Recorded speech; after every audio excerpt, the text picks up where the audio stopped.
Originality does not come because one starts from zero. Originality comes from going into the depths of any subject and uncovering new insights. A very insightful quote by Dr. Radhakrishnan Pillai, a management speaker, trainer, author, and a consultant.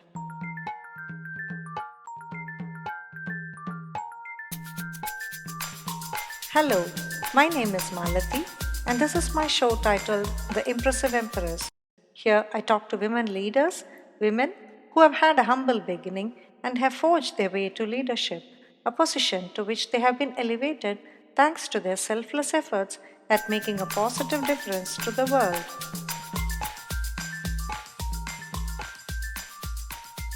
Leadership is an art which the leader sculpts with energy, enthusiasm, and lots of patience, and most importantly, a burning desire to achieve excellence.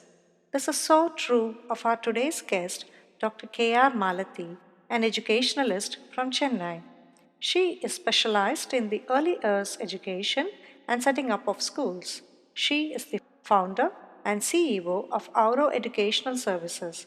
With a PhD in education and with over 29 years of collective experience in teaching, mentoring, curriculum designing, advising, setting up, and managing of schools, Dr. Malathi has set up around 14 international schools, 18 CBSE schools, and two multi-disability centers across India, Middle East, and Africa. Life was not so easy for her as she started her career. A job that didn't pay well and a marriage that wasn't successful. But Dr. Malathi had risen to her current position by sheer grit, determination, and her undeterring faith in God. I warmly invite you to join us in our quest to understand how Malathi had made herself the impressive empress. Hello, good afternoon, Malathi. Very nice to connect with you here for this talk show called The Impressive Empress. And myself, your namesake, Malathi here. Happy to invite you here. Welcome to the show. Thank you, Ms. Malathi. My namesake, it's been really exciting to talk to someone who shares just not my name, but my thoughts as well. Yes. Malathi, could you please briefly introduce yourself? I'm based in Chennai, India, the southern part of India. I'm coming from the educational background, started my career as a teacher, and currently running a company which provides educational services to schools across India, Middle East, and first time we have entered the African market as well. So I work with teacher. I'm a teacher and I work with teachers. That's in short about me. Great. Teaching is a wonderful profession, and I always remember Dr. Abdul Kalam saying that he was inspired by his teacher at a very young age to become the man or the person that he was. So I'm happy that I'm able to connect with one more teacher as part of this Impressive Empress talk show. And from your profile, which is very impressive, maybe a little bit more about where you started, how did you get into this? Perfect. I have to thank you for the apt name that you have given, Impressive Empress. I was actually inspired by that name. I loved it, the way you have coined it. I started my career in the year 1990. My major was economics, and I mastered in economics. From my childhood, I was ambitious to become a teacher, though I had other professions ahead of me. So my parents have given the freedom for me to choose the profession which I wanted to do. So I did my master's and then my bachelor's, become a teacher in the year 1990, and it was a convent where I studied. And then I joined the convent as a higher secondary teacher, doing a leave vacancy for a couple of months. Then at the end of the term, the sister superior was impressed, and then she did ask me, would you like to continue, because it's going to be a permanent vacancy, would you like to take it? Now, during this 3 months, I did realize that, these girls, I was teaching in a girls' school, all girls' school. I did realize there is a gap with these children grow, and then I need to plug in the gap. So I told sister, I would love to go back. If you can give me lower classes, I will be happy to take it. And then she was puzzled. There was a puzzle in her look. And then she looked at me. Are you serious? Are you sure about what you're talking? I said, I'm sure. Because in those days, teachers weren't paid much, and especially the lower class teachers were paid the least and the higher class teachers were paid the highest. And then she said, people are definitely going to look at you, mock at you, saying that you are not capable of taking higher classes, and then you're going for a lesser salary. I said, it is not that. I'm somebody who always go by my inner voice, which guides me until today. So I said, no, sister, there is something in me which tells me that I need to go to the lower classes. So she gave me the lower classes. I went there, started teaching the children, identified that these children definitely lack a lot of skills which are needed to be greater citizens, or maybe I have to say, since I was teaching the girls, they definitely, to be a mother or to be a girl, I think, they missed something. I started working on understanding what is it that they missed. That's when I came out with this concept of spice. Children miss this in Indian food. I'm sure you will agree, the being an Indian, the important ingredient is spice. Without spice, the food isn't tasty. Similarly, without the social, physical, intellectual, creative, and emotional skills, I think a child is incomplete. So I started working on those areas, and that's where I am today. Wow, that's uh, that's pretty interesting. So the spice, could you please repeat that again, please? It is working on the social, physical, intellectual, creative, and emotional skills of the girls. I did realize that these girls were missing that. And in schools, we were focusing more on their academic aspect of it, though there was certain aspect of creative and physical was given. But I think we completely missed out on the social and the emotional part of it, which is very, very important for a 21st century learner. We keep talking about 21st century learners, and then we never actually did anything to work on this particular area. I'm really glad that you're mentioning this as an educator, and Mm. you understand the importance of this. And I'm really thankful for the wonderful work that you're doing. Maybe some of the work that you're doing, could you please say for the sake of our listeners? Once I identified that this is the gap that is existing and we need to bridge, I started working on a curriculum exclusively for the pre-primary years. As per my, I did research on early child. 50% of a child's ability or a man's ability formed before 6 years of age. So whatever you are today or whatever I am today, it is all the good and the bad is done before 6 years of age. So what we give it to the child before 6 years will make him to be a better person. So I started focusing on that particular area and started working with the children and with the teachers. I created content for exclusively for the children, and I started creating content for the teachers to deliver this. Then finally, if there is teacher and children, there is also parent involved, especially at the growing years. So I started working with the parents, understanding, helping them how to raise a child and what is the difficulty that they face in across the globe. I feel that today we find a lot of parent coaches, but when I started, we never had these terms in India. No coach, no mentor, nothing. So I started doing small counseling with the parents.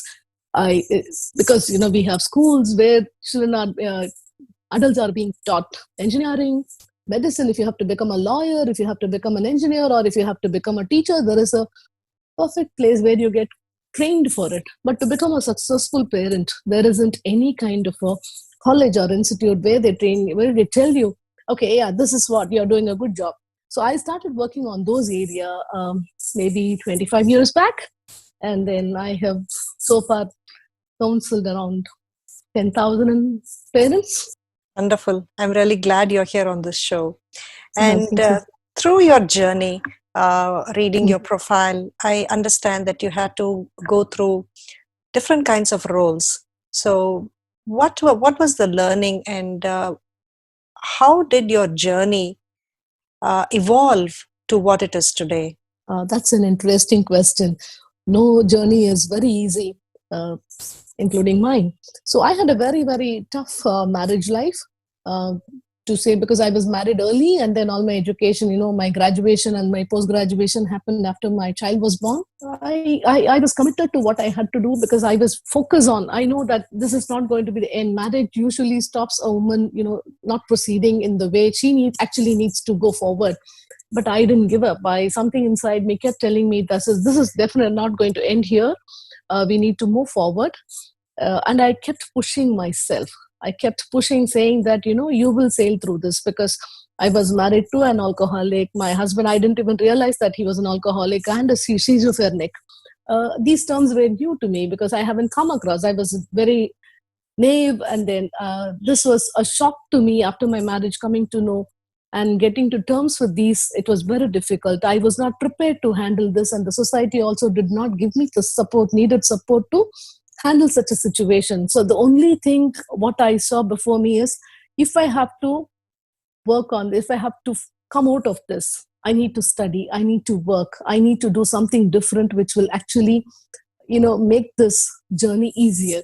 There wasn't even a thought in those days in India that you can walk out of it, you can come out of the marriage. Those thoughts were not there, because coming from a middle class family, I thought I have to put up with this till the end of my life. So if I have to put this end of my life, what do I need to do? I need to focus on myself so that I don't lose myself over all these things that's happening around me. So that's how it started. That brings with it a lot of courage. And Hmm. was someone your mentor or supporter or influencer who kind of advised you during these tough days of tough times of your life? Unfortunately, I wish I had somebody who was able to guide me during that time, but I didn't have anybody at that point of time. God was my only solace, and then I couldn't even go back to my mom to tell me that though I admired her, she is my role model. She has seen her. I mean, she has gone through all hardships to come out of what she was. She was working for the government of Tamil Nadu state government, doing a wonderful job. But I couldn't go back. Coming from a typical middle class and having four sisters, that you can't even go back and tell the parents that you have a hard life, and then telling them that will definitely make them worry. And that's the kind of a background that I was raised in. So it was a struggle all by myself. So I had to books were the solace, and then books helped me to understand that how I can go to deal with this. And the best mentor whom I had is my daughter. Even today, I could say that I call her. She is my mom. She's my mentor. She's my guru. She helps me. She guides me. For her age, she was much mature. She had the wisdom to understand the things, and she was able to tell me that, I think, mom, not much of age difference between us, because I was married young, and I had given birth to her early. So she was able to guide me. So if I have to call someone as my mentor, or I have to call my daughter as my mentor. Wonderful. I think you are one of the Yeah. lucky few to have your own daughter as a mentor at a phase when you have some personal difficulties. That's very Hmm. nice. So, how did this difficult phase shape you up as a person that you are today? What are the skills, or what are the lessons that you have learned from these? That's a difficult question to answer. In fact, what are the skills?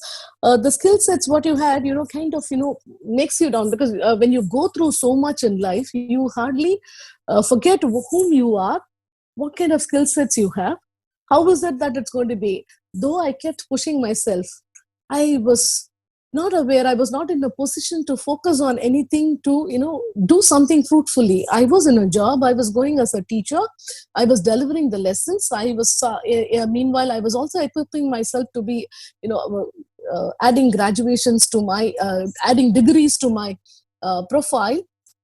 But the skills which I had, what I have today, the kind of counseling to parents and the kind of activities that I do today, though it was there, though I was counseling my own set of children who were in the class, but these were not known to me. I never knew that I had the business acumen to become a businesswoman who's running organization and who's running several schools today. I was not even aware. Through the difficulties, through the difficult phases of your life, there's a saying which says, tough times don't last, but tough people do. So I'm trying to understand, through the tough times that you have had, what are the lessons that you have learned? What are the skills that you have picked up? And how have these helped you become the person that you are today, running a business and counseling so many thousands of parents, and being a consultant for school teachers and a lot of schools. You design curriculum and all that across the globe, across several countries. So all these things is something that nature gives us, I feel, I believe. So I want to understand what these skills are and how it is helping you today. True, as you said, tough times don't last, and then tough people. That's the biggest lesson that one can pick up when we go through that. So every time this happened, there is a saying in Tamil, which is my mother tongue. They say, "Iduvum kadandhu pom." This also move. This shall go. This shall pass. So I kept telling that to myself. And during the difficult situation, what helped me to understand is, yes, to dealing with people. I understand that situations will change. I understand that, the finance, of course, how the importance of uh, finance, because at one point of time when my husband stopped working, and then I have a daughter who needs to be educated. So how do I work on the financial intelligence? That was one skill which I learned. Organizational ability, running a family, and then working between the work life balance. That was another important aspect. Then relationship building, amongst others. That's when I actually started thinking so I'm educated and I'm working. If this can happen to me, what will happen to thousands of women who are across? And then I should be doing something to it. So these thoughts started coming in. And I started working on these thoughts. And that's when, Auuro Educational Services was born later. Yeah. Yeah. I mean, a lot of valuable skills that we learn, but all of these Hmm. are kind of building up inside us without us putting conscious effort into that. And these are the ones that actually stick as soft skills with us. When was Auro Educational Services started?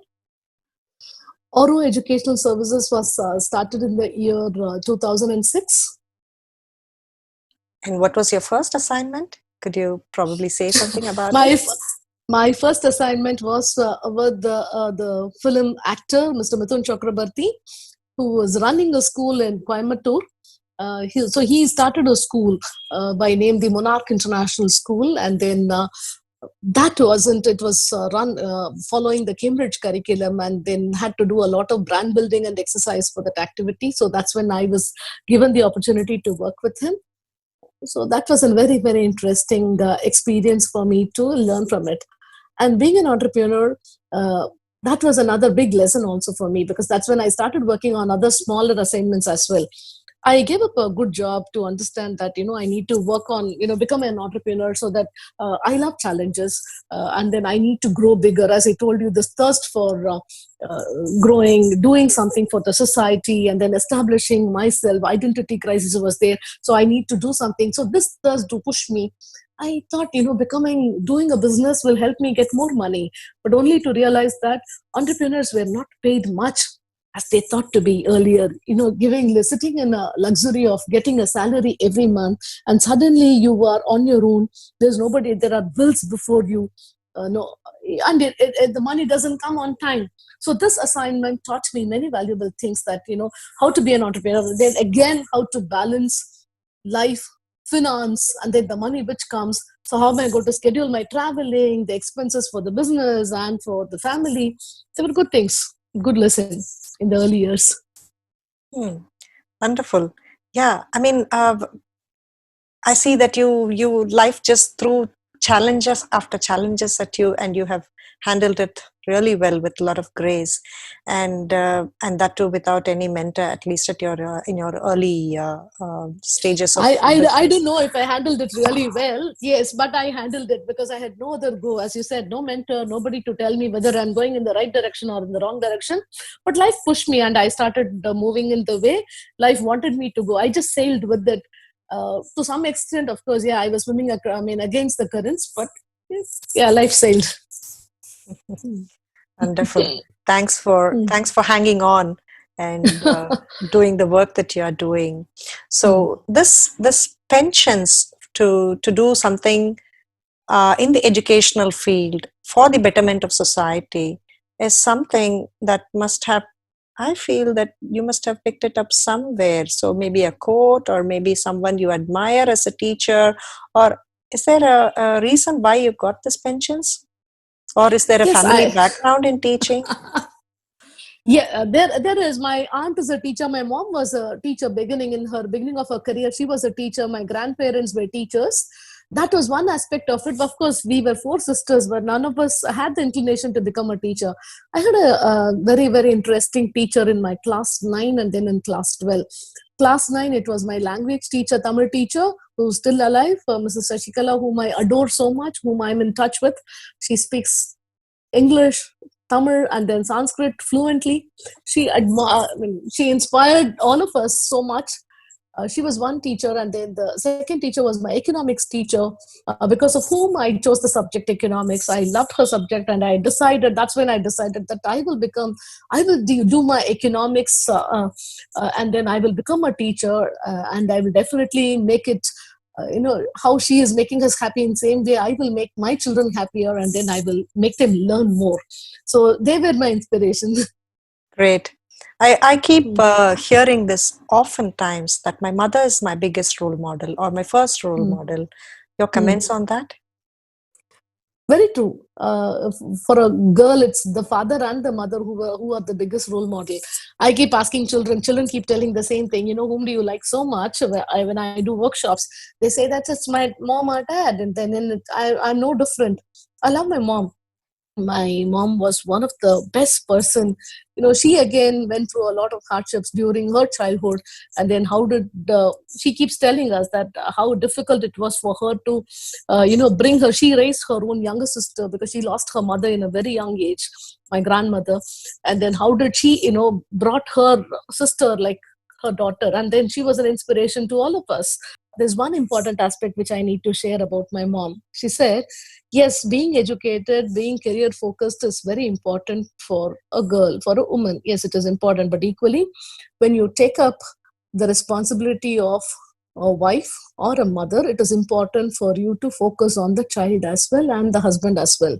You cannot give excuses that because I'm a career woman, I can't do this. My mother was employed as early as 1965. I think she was employed. Her first employment started at 1963 or 65. So she was working from then. So she used to tell us, even in those days when people were sitting at home, she used to tell us, you should have both, but you should give equal importance to both. Only if you know to strike a balance between the both, you are successful. So I follow it until today. Wonderful. I think it's something that the young generation of today needs. So, Hmm. balancing between work and private life is a big Hmm. challenge. And I think your mom gave the right kind of advice for you to follow, and you have brought up your daughter so wonderfully well. And what is it that the current generation can do to balance their work and their private life efficiently? Thanks for asking this question. I keep talking to my girls, in the sense, my students who are still in touch with me, and the teachers whom I train these days, youngsters. I keep telling them, because to them, they feel that women are liberated. Women's liberation means that they don't have to get married, or even if they get married, they don't have to listen to their husband, or they don't have to be tied to the child.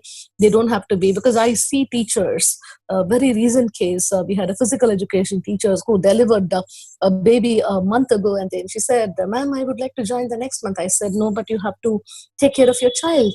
She said, "No, if I sit at home, I won't be called as a career woman. Then I have the pressure because all of them are working. I have to make, and then my husband will not respect me." I think somewhere, women's liberation, career, and then kids, and there are many, got confused. And there are many girls who doesn't want to get married. There are many girls who doesn't want to give birth to children, or even if they give birth to children, they want to get away from the children. The children are either in the care of the nannies or with the care of the parents. They struggle. They go through this. So what I want to tell them today is, whoever is listening, it's important for us. We are grown up, we are adults at this point of time. We understand when to get married, and we decide on when to give birth to the child. When we bring a child into the world, it is our responsibility. It is definitely, we need to take the support of the extended family. I'm not denying the fact, and it is good thing that in India, back in India, that you have an extended family instead of the daycare centers to take care of your family. But if the child has to be brought up only by the grandparents, either the girl's mother or the boy's father, why should they have children? This is, after all, your children, and you have to take care in bringing them up. So the responsibility is in you. So this is one important message I give all the youngsters: strike a balance, take decision. When you take a decision, don't go back on that. Bringing up the child is your decision. It's a collective decision. So take care of it. Be responsible for the social and emotional welfare of the child. I'm really thankful that you mentioned this because I also talk to a lot of youngsters here, and the question that I often Mm. get asked is, the fathers are also there. Why don't they also take care? So, Mm. your response for that, please? That's a beautiful thing, because again, this fight not only happens there, but happens over here as well. The fathers are equally responsible. Girls feel that it is very important that, both of them take up the responsibility. Yes, shared responsibility is important, but why a woman is, because I may be called as, labeled as somebody when I talk this, when I say this. I have already been, when I've spoken this in different forums. But women are chosen to be the mothers because we will be able to take care of them, and understand the need of a child. Definitely a man is not designed for it. A man definitely is not designed to take care of the baby, especially, I mean, at least when the child is less than a year old. It is very important that the mothers stay back to look after. Yes, changing the nappies, maybe they'll be able to help you, or keeping awake, they will be able to do it. But taking care of the needs, the emotional needs, men are usually not emotionally connected. If you look at the by the biological, or the the physiological order of it, if you look at it, men are not emotionally connected at all with anybody. So we women, we have the responsibility, and it is at most our responsibility to take care of it, to understand it. There is no point in fighting. There is no point in having an ego issue, saying that you are responsible and I am responsible. At the end of the day, it is the child which is suffering because of our ego issues, because of the ego issue between the husband and wife, the male and the female. The child is suffering. I don't want the children to go through this anymore. So I keep advising, even if you look at the species, the different species, it is the mother who looks after. That's how you are different. Yes, I totally Mm, agree with you. And mm, you are also an expert because you also work with the early years, the education mm, in the early years. So mm. maybe can you connect the two, and how is it important that the mother provides the time or provides the value education for the child at the early age, and how it impacts the child as an adult? So it is the umbilical cord connection, as as the answer to my previous question is, why is that the mother important? And then this question to the early years education, it is the umbilical cord connection between the mom and the child. And the child feels safe and secure when the child is with the mom, the kind of a warmth, because the child is in the womb for 10 months, actually getting to know the mom better than the dad. So it's important that the mother plays a vital role. The touch of a mom, the hug of a mom, the voice of the mom actually has a greater impact. And throughout the years, for the past 20 years, working with the younger children, I understand that children who are away from the mothers at a very young age tend to be more violent, tend to be more arrogant, tend to be emotionally detached from the rest of the people who are around them. We have seen it. I have also documented we have done, the research is not yet complete. It is going on for the past 5 years. We have surveyed around 2,000 children who are 16-year-old boys now. We started it when they were young, between the age of 8 to 10 we started it, and now they are 16 to 17 now. So we are trying to understand the kind of issues that they have, that they go through in their adolescent phase when they were separated. The children who were with the mothers with the at a younger age, at least till 3 years of age, who were not separated, they tend to show definitely a better understanding and respect for women than the children who were separated at a very younger age, who were not given the warmth. Yeah. That's very interesting. I would definitely be interested in knowing a little bit more about. And this study you are doing inside India or across the countries you're working with? Now, within India, across the schools that I work with, Hmm. this is from the north, south, and then east and west of India. Trying to understand how, in India we have a typical culture that the child will go to the mother's house for the delivery. After the delivery, the child mother tends to leave. If she is working, if she is from urban society, what happens is she tends to leave the child with the mom and then comes back to work, especially amongst the multinational companies which are working. So from Punjab, they leave the child with the mom, or in Bombay, they leave the child with the nanny, or they leave the child with the mother and they come to work. There seems to be a very, very aggressive behavior with these children. They tend to miss out on many things. It is very interesting, and at the same time, it is very saddening also. We really do not know where we are heading to. It's really worrisome to hear. It is, it And is. I hope sooner rather than later we are able to take some corrective steps and mm, show what difference a mother can make to the world, or what difference a woman can make to the society. Yeah. True.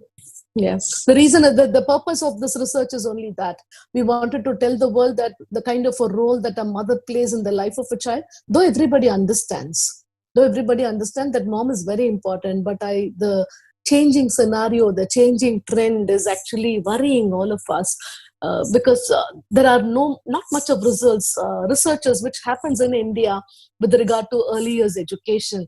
If you had seen compared to the countries outside India, there are very few researchers which happens on these, and that's the reason that I was very particular that we need to start working on this aspect of it. Yeah. I Mm, mean, I have more questions but that would take us away from the current talk that I would like mm, to mm, discuss about. So I will connect with you, as I said, offline on that.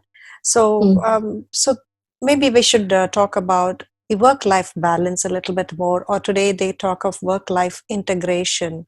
So, how do you manage? You're a busy person working across geographies, and you also have a family to take care. How do you mm. manage the two?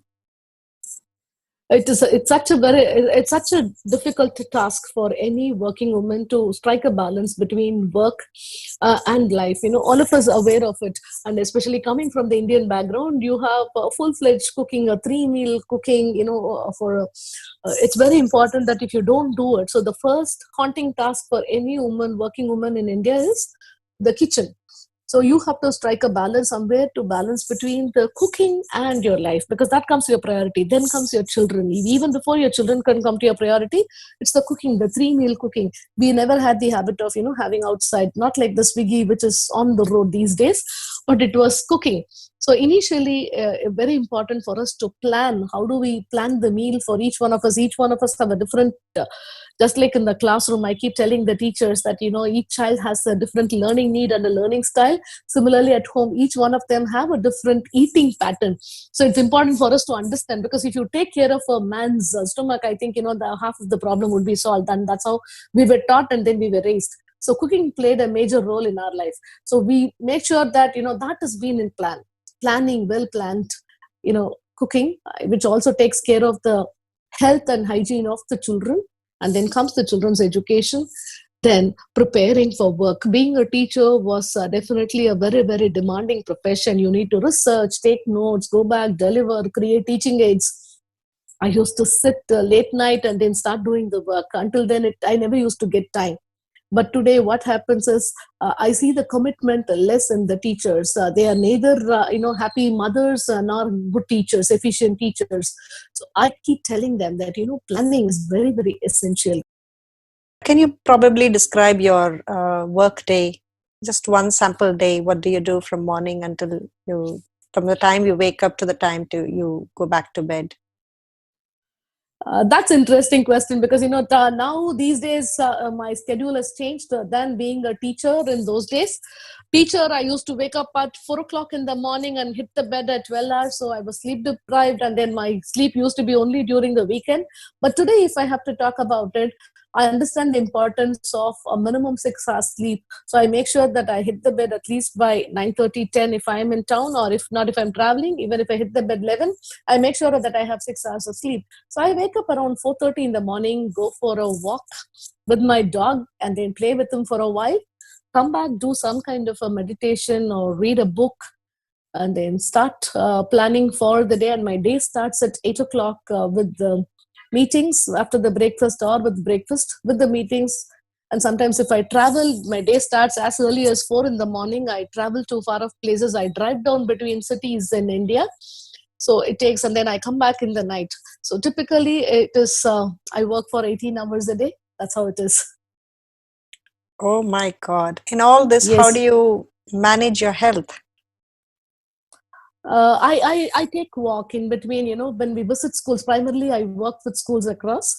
So I make sure that I play with children in the ground when I go for school visits, or, I take care of, there's some kind of a physical exercise which happens, and I'm conscious about the kind of food that I eat. Uh, no high calorie food. So whatever simple that is available, so that's, I'm able to maintain that. And that also gives me, waking up early also energize me sometimes. Yeah. Yeah, I've read that, Hmm. it's not been proved or it's not been taken as a scientific study yet, but Hmm. most of the successful people are early risers. So maybe there's something to waking up early and getting a head start there. Now, I have something interesting to add here. Most of my teachers keep asking me, when I do the teacher training sessions or the parenting sessions, they keep asking me, how is it possible for you to be cheerful? Because if I start the session on the same tone at 9:30 in the morning, and I end up with the same tone at 3:30 or 4:30 in the evening when I wind up the session. So they ask me, how is that? Where do you get the energy from? How do you motivate yourself? You are this way all the time. How do you do that? So this question keeps coming to me from different people on different occasions. I keep telling them, wake up early. And they ask me, what is it that makes you to wake up early? When I want to wake up, I'm not able to do it. What is it that you want? I said, the love for life. So tomorrow is not known to us. Today I'm alive, and then I need to be active and then complete the day well. That's the only mantra that I have, that I follow. wonderful. Can you please repeat that Mm. again? Tomorrow is not in my hand. I have only today. I love the quote of Omar Khayyam, and if you can see me, that's there everywhere. That I keep, writing it at home, and then even in my WhatsApp status, that will be there. Unborn tomorrow, dead yesterday. Why fret about them when today be sweet? This is one famous quote. This quote of Omar Khayyam, I love. And I keep repeating it. I keep telling it to myself, unborn tomorrow. Yes, tomorrow is unborn, dead yesterday. So why should I be worried about it when today's sweet? Yeah, very, very interesting. Yes, I see Mm. that on your WhatsApp Yes. profile also. And thanks for letting me know who was the author of that quote. I love Okay. quotes. I Mm. love collecting them too. Now, Mm. having been successful over the last years, last decade or so, what is your definition of success? That's an interesting question. Definition of success differs. It's very, very subjective, as you're aware. And then to me, success is what makes me happy, what gives me confidence, what makes me feel that, I am doing something which will definitely have some kind of positive impact on the lives of other people around me. I define success that way. But people around me look at me as successful because I have a good house. You live, financially you are well off, you're settled, and then you have a good house, you have a good car, and then these are material part of it, which people judge success. But to me, irrespective of all those things, I'm able to live my life the way I wanted. I'm able to create an impact in the lives of others. And I feel that I am useful or productive or contributing factor to the society. That's how I define success as. Thank you. It's wonderful because every speaker, I mean, everyone I have spoken to has Mm, always said that success is something that I should define. I should not mm, give the hand over the remote to somebody else and not allow mm, myself to be judged by somebody else as this is what mm, success should be or this is how success mm, should look like. mm, So it's not the monetary terms. It's not measured in monetary terms. mm. So thanks for the reiteration. And do you see with your interaction with so many people, do you think there is a difference in the way women perceive success and in the way men perceive success? Yes, there is. There's one common point. Both of them perceive success to be, with monetary terms only, if you look at it superficially. But when it comes to men, yes, men, it is material, it is the position, it is the power. For women, it is the kind of achievement or the sense of feeling that they have, that I have achieved, I have accomplished something. It is a sense of feeling. So it is emotional, whereas it is not emotional in terms when it comes to a man. That's a major difference. Very interesting. I would probably call you as one of the purpose-driven leader. And in your own terms, what has been the biggest impact that you have had on the people that you have interacted with? Thanks for calling me a purposeful driven leader. I don't know if I am one, but thanks for calling me, so I take it. Um, the kind of impact, in fact, there was very interesting incident which happened a couple of days ago. There was this one teacher who came up and then who told me that you do not know the kind of impact you had on me. I said, do I know you?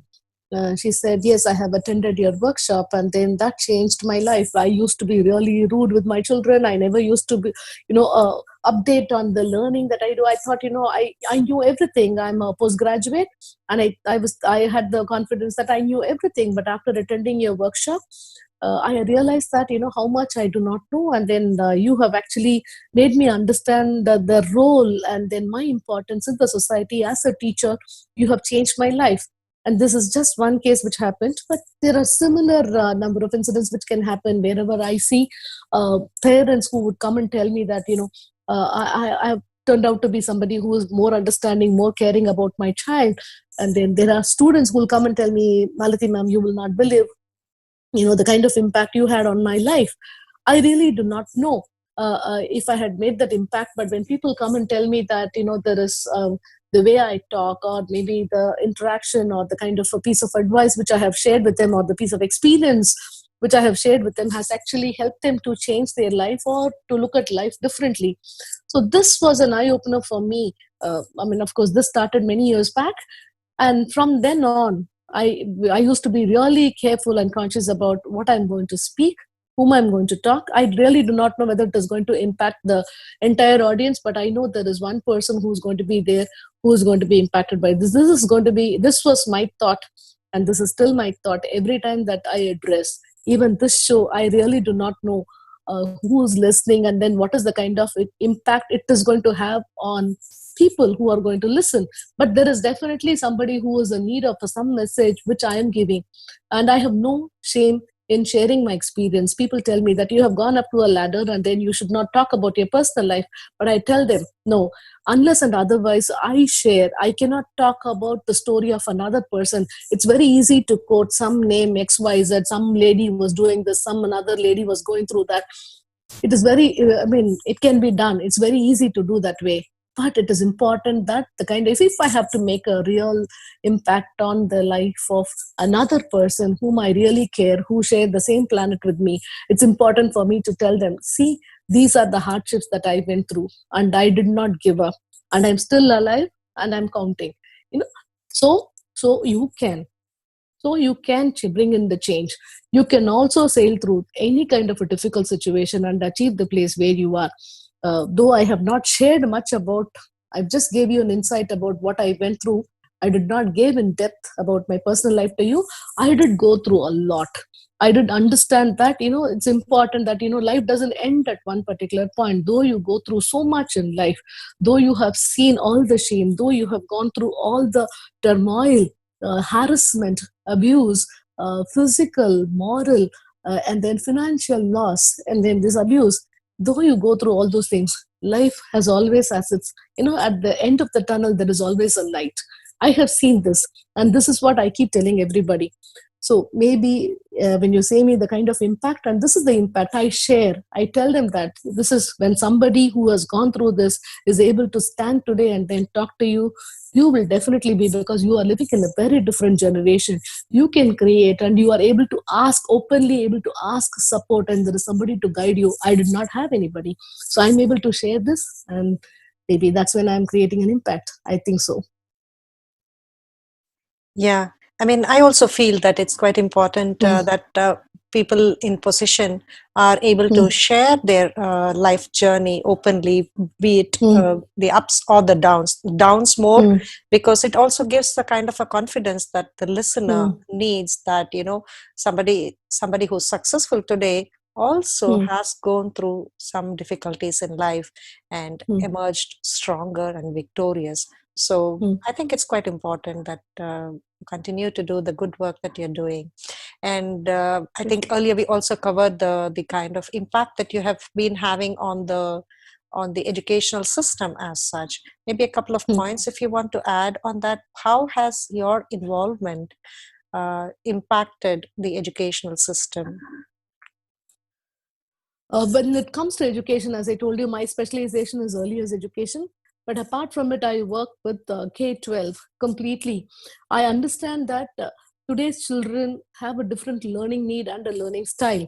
And then if you continue to deliver and if our classrooms are continue to reflect the practices of the 19th century or the 20th century, it doesn't help the children. Children need a lot of challenges for which, unless and otherwise, we train the teachers. The teachers need to be, if I have to teach artificial intelligence to a child of class 7, the teacher needs to be aware. If a child needs to be introduced about STEM or STEAM education, or we call it as now STREAM, science, technology, engineering, robotics, and art and mathematics. Now it has become STREAM. Now STEM became STEAM became STREAM now.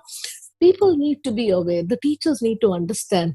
And children are growing up in a very, very different and a challenging ambience. For a teacher to understand a child, she needs to first build a relationship with the child. If there is no significant relationship built among the teacher and the learner, learning never happens. So the important aspect of it is to bringing in the relationship, and for which teachers needs to be given a lot of orientation and training to go through that. Once that is done, it is a revolution by itself. Children are aware. And similarly, the career counseling guidance, which happens at a later stage, I think we need to look at it much earlier. By 13, researchers say that by class 8, the child actually decides on what he wants to become.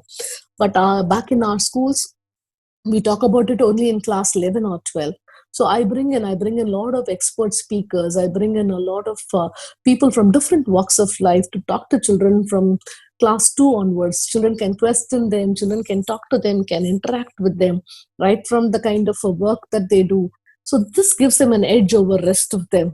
And I also believe that children need to be given space to work uh, on their the co-scholastic activities as such. So that space, unless and otherwise I give, I keep telling them, no, no, no, do only dance. You don't have to go for a theater guy. I think it doesn't help them. So given the space for them to understand and recognize where they need their wants are, give them the space to work on their chosen activity. I think that will also bring in the needed change. I think this is what I'm doing at a very small level, majorly working on their understand the socio and emotional aspect of it. Give them the space. I think learning happens by itself. We don't need the teachers, or we don't need anybody else. Yeah, I mean, being in touch with the children and understanding their needs and providing the facilities that would enable them to become better citizens of tomorrow is very important. And thank you once Yes. again for doing this wonderful work. Now, in your interaction with all the different kinds of people, like on the one hand, you have young learners, adult learners, or teen learners. Hmm. Then you have Hmm. parents on one side, you have the Hmm. teachers on the other side, and then you have educators or the educational institutions on the other side. Hmm. Now, your interaction with each of these has impacted them positively in many ways. But according to you, what are the individual traits that have helped each one of these groups? The common thread is, everybody is interested in the well-being of the children. If you look at it, the adults, from the adults perspective, it is the well-being. So the individual trait, if I have to talk about it, it is the love for life, and they're doing something different, wanting to do different. Something different I need to do. I need to be different. If you talk to the students, no, I want to be different from another person. I definitely need to do something, apart from what my parents want me to do. This is there, this trait actually pushes them to the next level. And similarly with the teachers. So how do I equip myself? The thirst, I think it is the thirst, if I have to sum it up. And how do you celebrate your success now? I don't know if I have reached the stage of celebrating success. Uh, I have not celebrated. I think I have miles to go before I sleep. There are so many people who are contributing, who are doing so much. So I haven't achieved that aspect of it. I mean, I haven't reached that stage to celebrate it now. I'm happy the way I am, and I keep working on, making it better every day.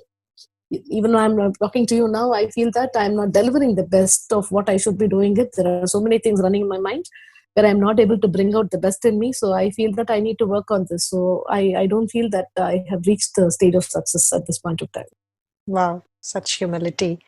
During your journey, you might have probably had a lot of self doubt whether you're going on the right path or the wrong path. And is this something that I should maybe, look at a more lucrative job, things like that. How did you manage and happen to maintain on your journey? Of course, there were a lot of questions about whether I'm going the right direction. But at one point of time, I did realize that there is nobody to fall back to ask those questions to be answered by anybody. So I was just running the race like a mad woman. I did fall down many times, but I learned my lessons as like children. They fall down and then they get up and then they move on. That's how I also moved in my life. I had a lot of doubts in terms of am I doing the right thing for my child by doing this? That was the question, because at any point of time I didn't want to hurt my child or lose my child. So that was the only focus. She was constantly in my thoughts, but I did hurt her I mean, many times, knowingly or unknowingly. As there was nobody to guide me at that point of time. Maybe I wasn't willing to take. Maybe there would have been people around me, but I wasn't in a position to identify them and then take their advice. So I kept pushing and then moving myself. At one point of time, I did have this major confusion whether have I done the right thing by quitting the job and then taking this career, getting into consulting. Consulting didn't pay me initially, though people talk about today, though I am the highest paid consultant today. Initially it wasn't paying me well. I wasn't able to meet the ends. It was difficult. So that was one particular point where I actually stayed back to uh, was puzzled and then baffled about life. What am I going to do next? So that was one particular point. But I do get answers in the sense that I am a believer. I believe in God. And then I believe that God speaks through me, through situations, through people, through anything. He speaks through many forms to me. And this particular time when I was going through this crisis, I did hear, I was sitting in the car and then I didn't know what to do. I switched on the radio. There was some conversation which was happening. And then it said that, no, it was very apt for me. I took the conversation as though it was for me. There was this conversation where they said that, today are you puzzled that, things are not working in your favor and you're not able to make money, but things will change. This was so go on whatever you're doing. This was the exact verse which was playing on the radio. This was some conversation, some dialogue somewhere. This was so perfect. I took it. I said, yeah, this is God sent message for me. So I will definitely not be going to worry about it. And definitely I'm going to make a mark in this field and I'm going to take care of my daughter very well. So that's how I moved on. From this, I get the answer for my next question. Maybe you could Hmm. ratify that. Going through tough times, we need to Hmm. build the resilience, and this Hmm. resilience you were able to build thanks to your belief in God and your Hmm. belief that God speaks to you through different kinds of Hmm. sources. What is your? Am I right in assuming this? No, you're right. You're right. Perfectly right. That's how it is. Okay, thank you. Hmm. So, to Yeah. wind up, maybe what would be your advice to the young generation that wants to get into the field that you are in as an educational consultant or even as a teacher? I wouldn't call it as an advice. I would just love to share my thoughts. This education space definitely requires kind hearted, talented young women, more women coming into the profession. Why I mean women? Women have the compassion, women have the understanding, which can actually build on relationship amongst the students. The kids of today definitely need somebody who's caring, who's understanding, to tap their potential. We need somebody to tap their potential and then push them to the next level. And this space is dearth of good qualified people.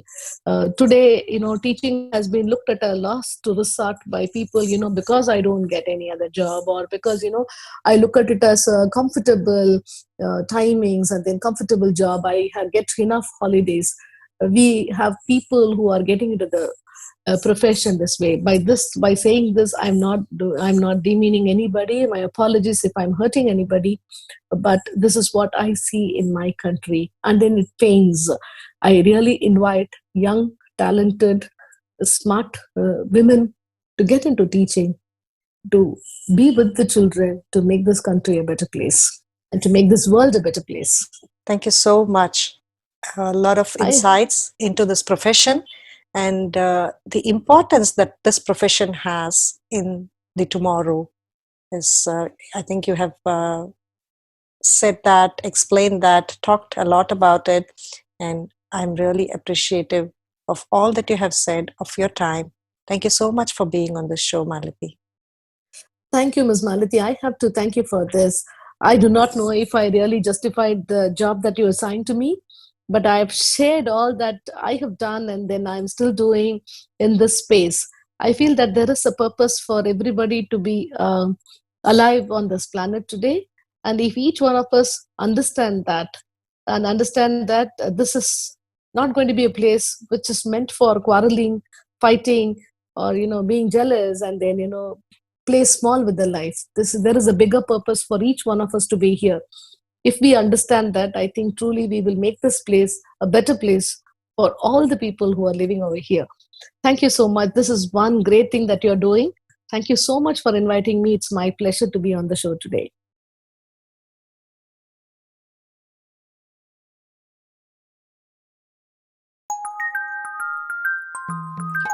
When we are inspired by some great purpose, some extraordinary project, all our thoughts break their bounds. The mind transcends limitations, the consciousness expands in every direction, and we find ourselves in a new, great, and wonderful world. Dormant forces, faculties, and talents become alive, and we discover ourselves to be a greater person by far than we ever dreamed ourselves to be, said Patanjali. There is indeed a greater purpose for each one of us, and once we understand that, definitely we can make this world a better place, says Dr. Malathi.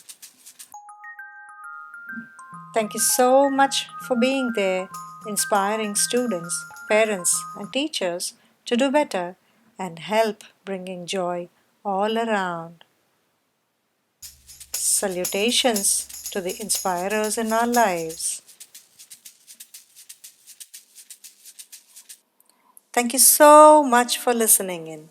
I look forward to receiving your comments on how you like this conversation and if you found it inspiring. I'm also glad to receive any questions you would like me to ask our next guest.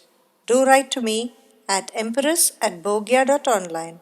Also, please do visit us at bhogya.online slash the impressive empress to get to know more of such leaders and how you can lead like the impressive empress.